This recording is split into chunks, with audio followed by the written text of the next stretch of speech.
बिस्मिल्लाहिर्रहमानिर्रहीम। अस्सलाम वालेकुम बच्चों।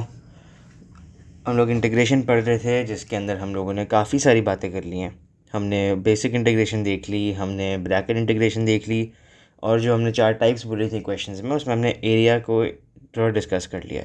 अब ज़रा आओ वॉल्यूम की तरफ चलते हैं। तुम लोगों को मैंने ये पहले भी बताया था कि वॉल्यूम बहुत से बच्चों की नज़र में सबसे मुश्किल सवाल होता है इसका, और सबसे कॉमन सवाल भी बनता है, क्योंकि यूजुअली क्या होता है कि सवाल जो है ना, जैसे अगर 8-9 मार्क का क्वेश्चन बन रहा है तो उसमें 2 पार्ट यूजुअली मिल रहे होते हैं।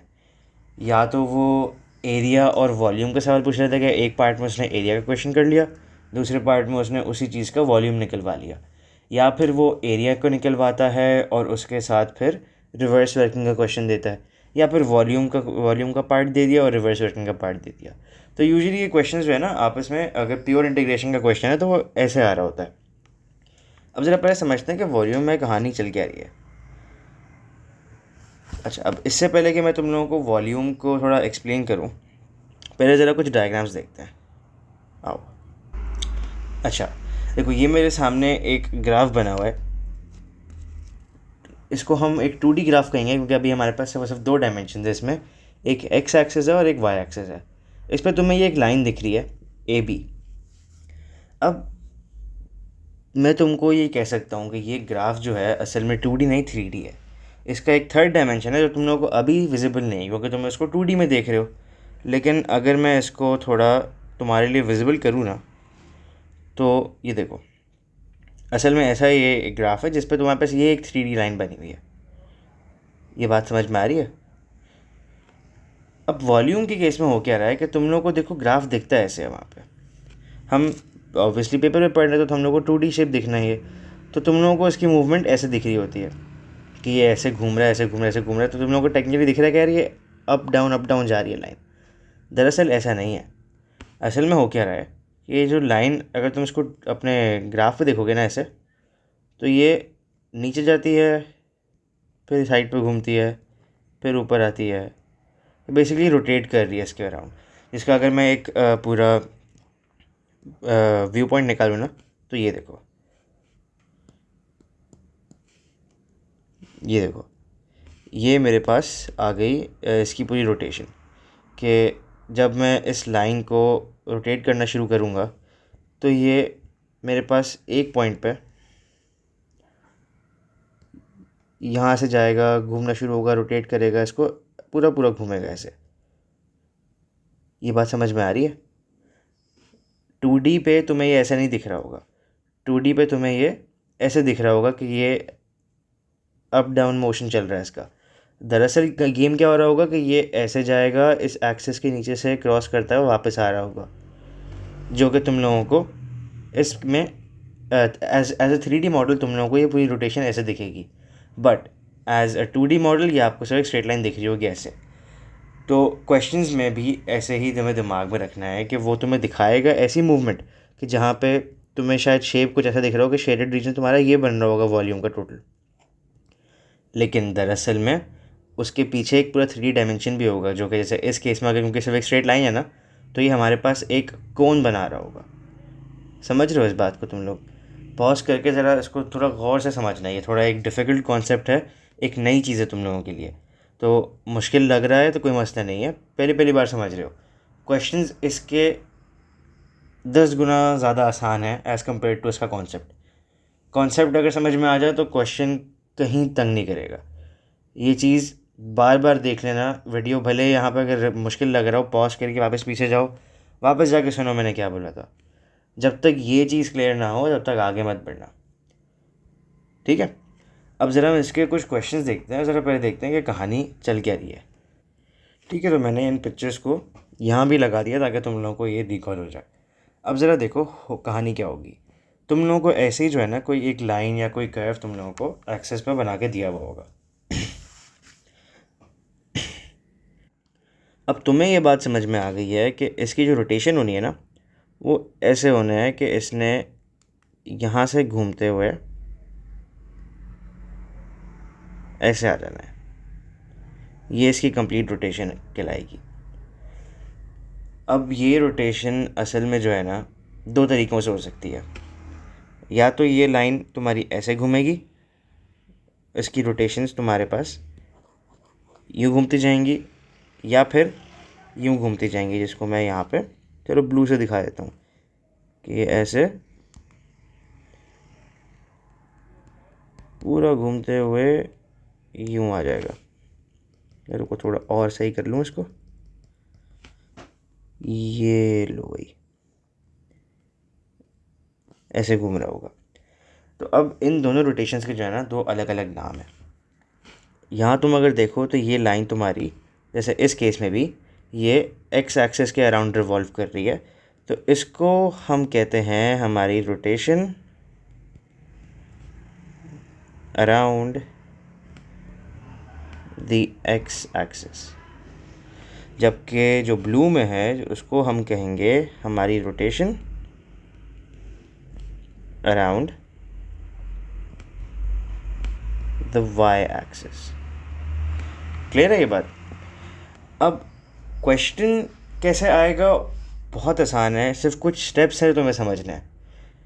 उन स्टेप्स में से कुछ स्टेप्स इंटीग्रेशन के होंगे, बाकी एडेड स्टेप्स आते हैं। अब कहानी समझो होगी क्या।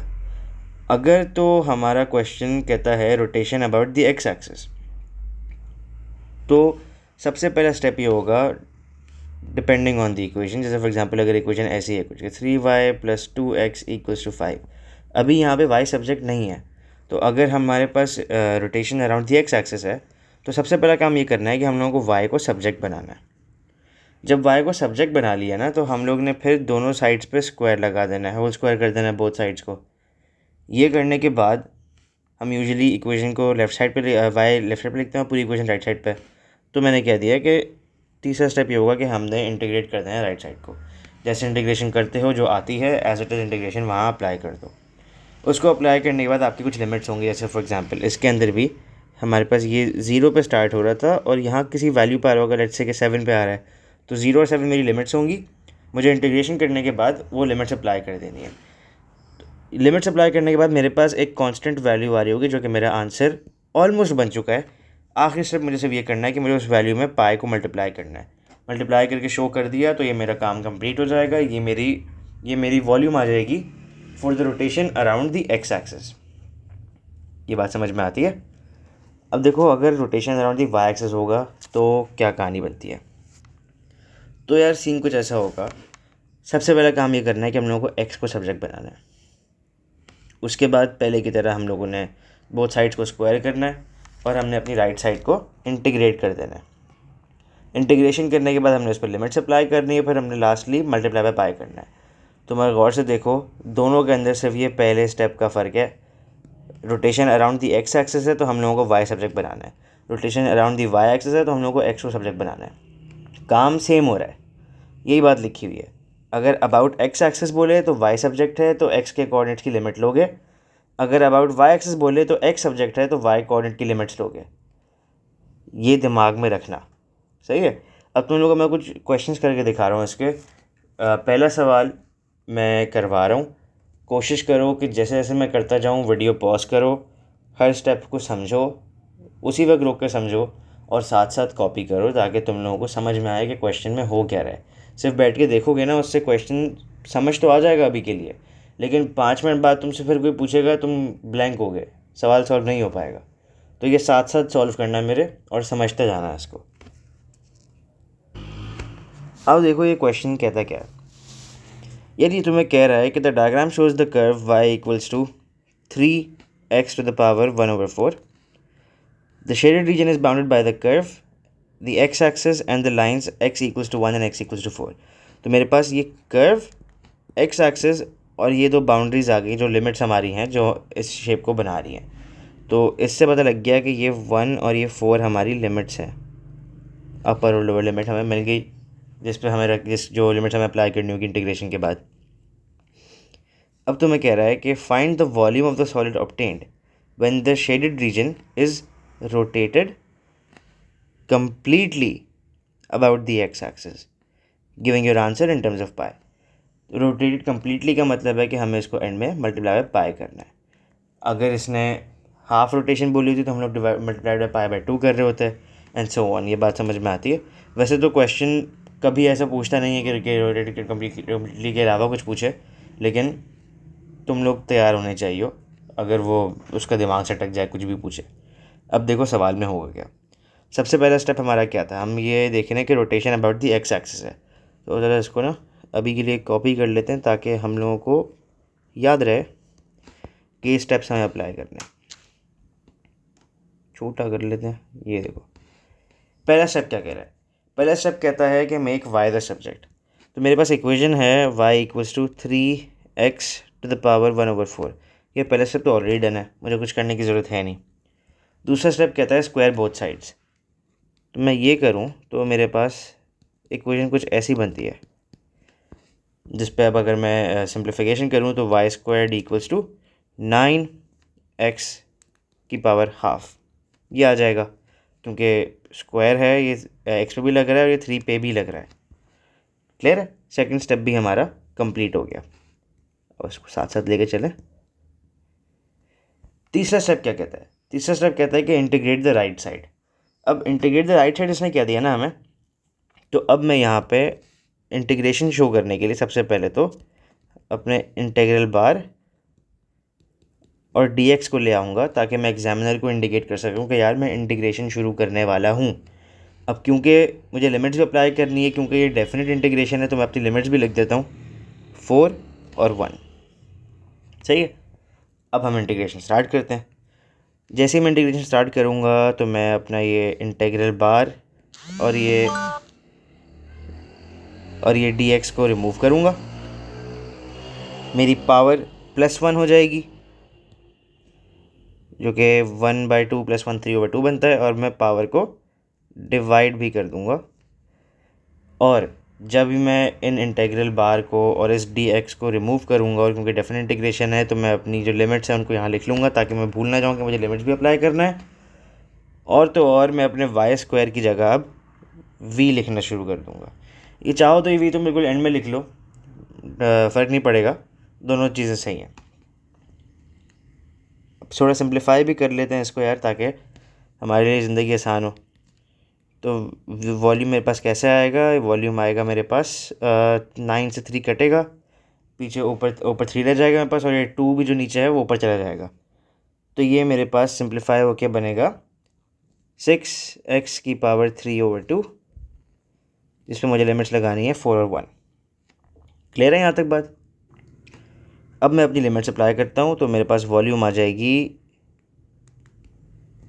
6x जो कि 4 है की पावर 3/2 माइनस 6x जो कि इस दफ़ा 1 है उसकी पावर 3/2। अच्छा, क्योंकि वॉल्यूम भी मेरे पास एक स्केलर क्वांटिटी है, मॉडुलस बार अप्लाई कर दूंगा ताकि अगर वैल्यू नेगेटिव भी आ रही हो तो मैं दिखा सकूँ कि मैंने पॉजिटिव में निकाली है। कितनी आती है यार, ये मेरे पास कैलकुलेशन के बाद मुझे पता लग जाएगा। अच्छा, तो कैलकुलेशन से मेरे पास वैल्यू आ रही है, तो मेरे पास वैल्यूज़ आई हैं 48 और 6। तो मेरे पास एट द एंड ये बचा 42, और मुझे अब लास्ट स्टेप अप्लाई करना है जो कि है मल्टीप्लाई बाय पाई। तो मेरे पास जो वॉल्यूम निकलेगी वो एट द एंड आ जाएगी 42 पाई। इसमें और कुछ मुश्किल नहीं है। इवन एरिया के क्वेश्चन में हमने सिर्फ एक एडिड स्टेप किया कि हमें integration of upper minus lower करनी है। वॉल्यूम में भी हमने कुछ एडिड स्टेप्स किए। मेन कहानी जो मैं कहूँ ना कि इंटीग्रेशन हो रही है, वो सिर्फ और सिर्फ यहाँ से स्टार्ट होती है और यहाँ पे ख़त्म हो जाती है भाई। सिर्फ यहाँ इंटीग्रेशन थी, और वो भी सिर्फ जो बेसिक स्टेप्स अप्लाई किए हैं भाई, और कुछ नहीं है। इवन मैं कहूँगा कि अगर तुम प्योर इंटीग्रेशन की बात करो ना, तो वो यहाँ से यहाँ तक हो रही थी इक्वेशन बनाने तक। आगे तो तुमने सिर्फ लिमिट्स अप्लाई किए हैं। ठीक हो गया। तो इसी के साथ हमारा ये पूरा क्वेश्चन कंप्लीट होता है। अब एक और क्वेश्चन करते हैं जिसमें हम लोग जो है rotation around the Y axis भी देख लें, ताकि हम लोगों को ये पूरी कहानी एक दफ़ा में क्लियर हो जाए। ठीक है। अब ज़रा देखो, मेरे पास ये एक क्वेश्चन है, उसी वर्कशीट का है हमारे। इसमें हमें क्या कहता है, बता रहा है कि the diagram shows the line y = 1 and part of the curve y = 2/√x+1। पहली बात क्या कर रहा है? पहली बात कह रहा है कि show that the equation y equals to 2/√x+1 can be written in the form x equals to 4/y² - 1। तो यार ये तो बेसिक रीअरेंज करने वाली बात है, और रीअरेंज कर लेते हैं इसको। पार्ट 1 सॉल्व करेंगे तो हमारे पास इक्वेशन थी y इक्वल्स टू 2/√x+1। इसका हमें 1 मार्क मिल रहा है इसको x को सब्जेक्ट बनाने का।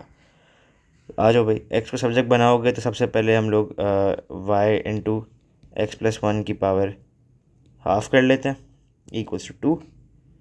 ये बनेगा मेरे पास x+1 की power half equals to 2/y। Power half हटाने के लिए मैं बोथ साइड्स को स्क्वायर कर दूं तो ये मेरे पास x+1 इक्वल्स टू 4/y² बन जाएगा, और 1 को वहाँ शिफ्ट कर दूंगा तो माइनस हो जाएगा, तो ये मेरे पास 4/y² - 1 मेरी इक्वेशन आ जाएगी। ये लो भाई, यही इक्वेशन है। क्या बात है, यही थी। आओ सेकंड पार्ट देखें। सेकंड पार्ट क्या कहता है? सेकंड पार्ट कहता है find the integration of 4y² - 1 dy and hence find the area of the shaded region. आओ भाई, क्या बात है, पढ़ चुके हो तुम लोग ये पहले, तो इसको ट्राई कर लेते हैं। अच्छा, यहाँ डरना मत कि यार ये तो y को इंटीग्रेट कर रहे हैं dy के साथ। यार तुम लोग ये डिफ्रेंशिएशन में भी देख चुके हो। इक्वेशन अगर y इक्वल्स टू 3x² + 5 थी तो इसका dy/dx बनता है। अगर ये y इक्वल्स टू 3t² + 5 थी तो ये dy/dt बनता था। अगर ये equation z equals to 3a² + 5 में थी तो ये dz/da बनता था। हमेशा इन वेरिएबल से कंफ्यूज नहीं होना। अगर y लिखा हुआ है तो उसका हरगिज़ ये मतलब नहीं है कि y सब्जेक्ट ही बनेगा हमेशा। क्या पता उसी की बेस पे वो इंटीग्रेशन करवा रहा हो, डिफ्रेंशिएशन करवा रहा हो, उसी की बेस पे सारे काम करवा रहा हो वो। तो इस चीज़ को समझ के आगे बढ़ो भाई, ठीक है। अब पहले तो ज़रा इसकी इंटीग्रेशन कर लेते हैं। आ जाओ, मुझे इंटीग्रेट करना है 4/y² - 1 dy को। ये डरना मत, और डरना कह रहा हूँ, सॉरी, कंफ्यूज ना होना कि ब्रैकेट है तो ब्रैकेट इंटीग्रेशन है। भाई कोई पावर नहीं लगी हुई, पावर 1 है इस पर, तो वो मत कर देना अभी। आओ देखो क्या होता है। मैं इसको इंटीग्रेट करने जाऊँ तो ये मेरे पास 4y की पावर -2 - 1 dy है। अब जो स्टेप्स हमने x के लिए पढ़े थे उसको हम y पे अप्लाई कर दें। जब मैं ये इंटीग्रल बार और ये dy रिमूव करूँगा इस बेसिक इंटीग्रेशन से, तो मेरे पास ये 4y पावर +1 जो कि -1 बना देगा इसको, डिवाइडेड बाय पावर -1। और यहाँ पे -1 था, ये कांस्टेंट वैल्यू है तो ये मेरे -1 की जगह -y बन जाएगी। ठीक हो गया। इसको सिंप्लीफाई करो फर्दर तो ये मेरे पास इक्वेशन बन जाएगी हमारी क्या नाम है, -4/y - y। ये मेरी इंटीग्रेशन आ गई। अब मुझे एरिया ऑफ शेडेड रीजन भी निकालना है, तो आओ उसके लिए देखें। अब ये एरिया ऑफ शेडेड रीजन के लिए मुझे सबसे पहले तो ये बात समझनी है कि वहाँ पे हम लोग जब अपने वेरिएबल x को यूज़ कर रहे थे तो हम लोग ने जो एरिया निकाला था वो निकाला था area between the curve and the x axis. अब क्योंकि हम यहाँ पे y को इंटीग्रेट कर रहे हैं ना, तो अब हम लोग यहाँ पे एरिया निकाल रहे हैं the area between the curve and the y axis. तो ये एरिया निकल रहा है, बेसिकली ये निकल रहा है कि ये तुम्हारी एक्सिस है और ये तुम्हारा कर्व आ रहा है। अब इस पर कुछ लिमिट्स हैं, वो लिमिट तुम्हारी एक ये है और एक ये पॉइंट है। तो ज़रा हमें पहले ये वैल्यूज़ निकालनी है कि ये लिमिट्स हैं क्या। पहली तो बड़ी क्लियर है, ये y इक्वल्स टू 1 है तो ये लिमिट हमारी 1 हो गई। ये कौन सी लिमिट है, ये वैल्यू निकालनी है। तो गौर से देखो तो वो इस कर्व का y इंटरसेप्ट है। तो अगर मैं अलग से यहाँ पे ऑरेंज में वर्किंग कर लूँ y इंटरसेप्ट की ना, ताकि तुम लोग कंफ्यूज ना हो, y इंटरसेप्ट की वर्किंग कर लूँ तो y इंटरसेप्ट में मेरा x 0 होता है, तो ये y equal to 2√x+1। x मेरा 0 होता है तो y इक्वल्स टू 2/√0+1। ये बचा y इक्वल्स टू 2/√1, जो कि आप सबको पता है कि y इक्वल्स टू 2 बनता है। तो ये मेरे पास मेरा y इंटरसेप्ट आ गया। अब मुझे इस पे ये चीज़ अप्लाई करनी है। देखो इंटीग्रेशन हो चुकी है, मुझे सिर्फ लिमिट्स अप्लाई करनी है। लिमिट्स अप्लाई करनी है ना, तो मैं इसको चाहूँ तो यहाँ से लिख लेता हूँ। तो ये मेरे पास अपर वैल्यू इसकी 2 है, लोअर वैल्यू 1 है। यहाँ मैं लिखता आ रहा था। आगे भी इसको लगा लेते हैं 2 और 1, यहाँ भी हम लगा देते हैं ये 2 और 1। अब वैल्यूज़ को अप्लाई कर लेते हैं मैक्सिमम माइनस मिनिमम के अंदर, जैसे हम करते आते हैं। -4 divided by 2 -2 minus minimum value जो कि होगी -4 डिवाइडेड बाय x जो कि 1 है, y सॉरी, और -y जो कि ऑल्सो 1 है। इस पूरे पे हम मॉडुलस लगा दें ताकि हमें कहीं कन्फ्यूजन ना हो जाए कि भाई अगर वैल्यू गलत, एरिया अगर नेगेटिव आ गया तो नेगेटिव लिख के आ गए। ये करने से हमें एरिया मिल जाएगा इसका, जो कि बनेगा, तो एरिया हमारे पास आ रहा है इसका 1 इन टोटल। मैंने पूरी कैलकुलेशन कैलकुलेटर पे साथ कर दी। तुम लोग ज़रूरी नहीं है कि तुम लोग अलग से दिखाओगे इसका कितना आ रहा है, इसका कितना आ रहा है, ऐसे भी कर सकते हो, मसला नहीं है। ठीक है, पार्ट 1 और पार्ट 2 क्लियर हो गए। अब ज़रा पार्ट 3 देखते हैं। पार्ट 3 में क्या कह रहा है? पार्ट 3 में ये कहता है कि the shaded region is rotated through 360 about the x axis, find the exact value of the volume of revolution obtained. अब हम अबाउट द वाई एक्सिस इसको रोटेट कर रहे हैं और हमें इसकी एग्जैक्ट वॉल्यूम निकालनी है। आ जाओ, सबसे पहले हम अपने स्टेप्स ले आते हैं ताकि हम स्टेप्स को सामने रखते हुए ये सवाल सॉल्व कर सकें। कॉपी कर लिया भाई, आ जाओ भाई पार्ट 3।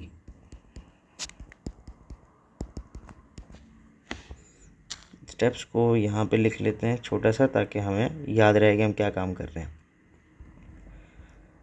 क्या कह रहा था? हमें वॉल्यूम रोटेशन 360 पे हो रही है, rotated around the Y axis.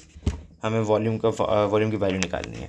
तो फर्स्ट स्टेप था कि हमने अपनी इक्वेशन में एक्स को सब्जेक्ट बनाना है। वो हम लकीली पहले पार्ट में कर चुके हैं, तो एज इट इज़ उठा लेते हैं इसको। x equals to 4/y² -1। पहला स्टेप हमारा कंप्लीट हो गया। सेकंड स्टेप कहता है स्क्वायर बोथ साइड्स। आ जाओ यार, बोथ साइड स्क्वायर करेंगे तो मेरी इक्वेशन कुछ ऐसी दिखने लगेगी।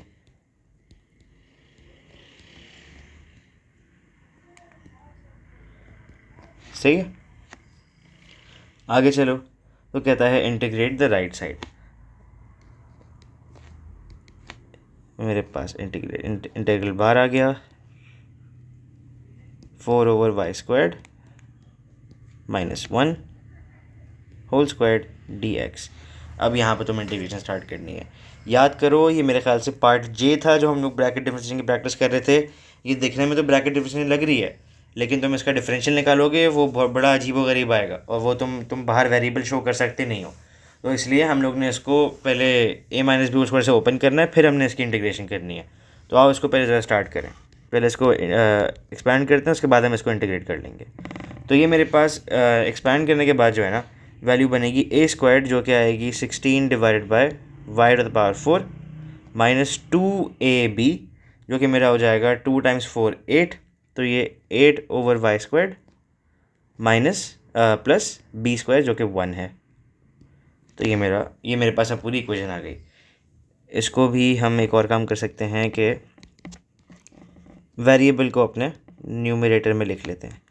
-4 हो जाएगा -8y⁻² + 1 dx। आ जाओ, हमने 2 स्टेप्स कंप्लीट कर लिए। तीसरे स्टेप की जानिब हम पढ़ रहे हैं कि हम लोग अब इंटीग्रेट करने वाले हैं राइट साइड को। चलो, अब क्योंकि हम इसको अब इंटीग्रेट करने जा रहे हैं, तो अब मैं यहाँ पे अपना v लिख सकता हूँ। अच्छा, याद रहे ये जो लास्ट स्टेप है ना, मल्टीप्लाई पाई करना है, ये मैं यहाँ पे पहले भी लिख सकता हूँ कि इंटीग्रेशन स्टार्ट करते ही यहाँ पे लिखना शुरू कर लूँ इस बात को, कोई इशू नहीं आएगा। अच्छा, अब एक और चीज़ मुझे याद आई, हमने लिमिट्स निकाली थी, हम वो लिमिट्स भी अप्लाई कर लेते हैं जो कि थी 1 और 2। तो स्टार्ट से लिखते हुए आते हैं यार, कोई मसला नहीं है। 2 और 1 थी, 2 और 1 थी, 2 और 1 थी।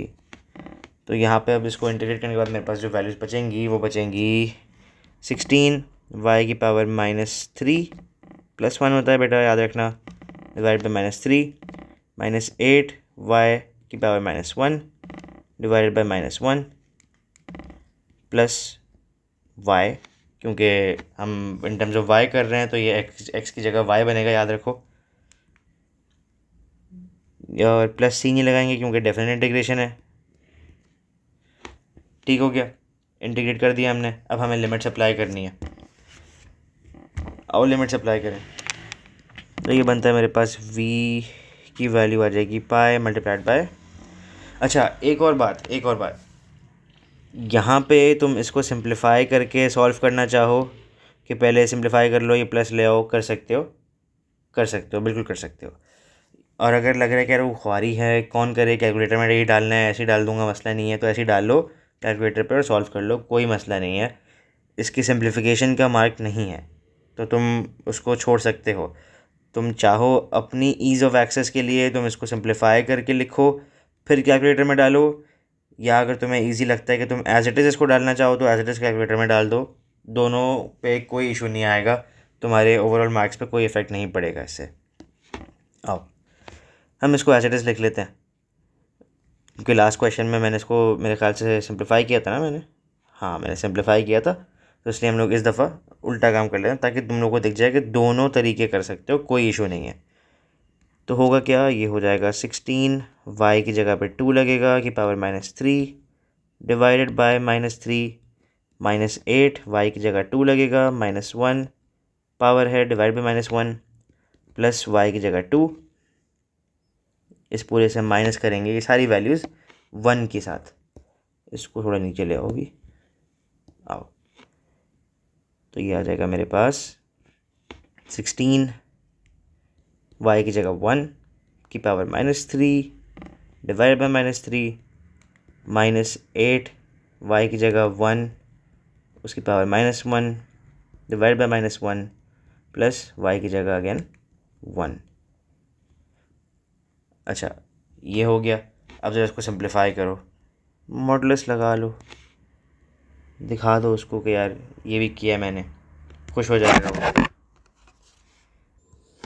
तो ये मेरे पास वैल्यू आती है 16 डिवाइड बाई 3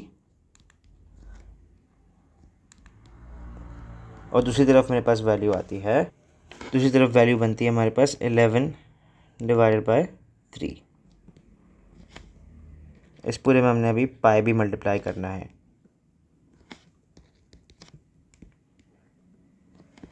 अब इसको सिंप्लीफाई करो तो मेरे पास वैल्यू बनती है पाई मल्टीप्लाइड बाय 5/3, जिसको हम अच्छे से लिख लें तो हम कह देंगे वॉल्यूम इक्वल्स टू 5/3 पाई। ये हमारा सोल्यूशन बन गया कंप्लीट। ठीक है, देखो वॉल्यूम का केस एक बार अगर तुम ढंग से समझ लो ना, लिमिट भी अप्लाई कर दी, पाई भी मल्टीप्लाई कर लिया, एक बार तुम इसको अगर ढंग से समझ लो तो यार कसम से ये मुश्किल नहीं है, बहुत आसान सवाल बनता है। ठीक हो गया, हमने अच्छी खासी इन डेप्थ डिस्कशन की है, काफ़ी लंबी वीडियो बन गई ये वाली, तो बहुत बहुत माजरत। मैं लेकिन इसको यहीं पे रोक रहा हूँ। असल में वॉल्यूम जो है ना, बेसिक बातें उसकी पूरी हो गई, लेकिन एरिया की तरह इसमें भी एक और कॉन्सेप्ट रहता है, एक और क्वेश्चन रहता है जो कि हमारा ये वाला बनता है कि volume shared region between two graphs, ऐसे किसी शेप का वॉल्यूम मांग ले, तो इसका एक क्वेश्चन भी करेंगे हम लोग, वो लेकिन अगली वीडियो में करवाता हूँ। इसको यहीं पे रोकता हूँ। थैंक यू सो मच भाई, जज़ाकल्लाह।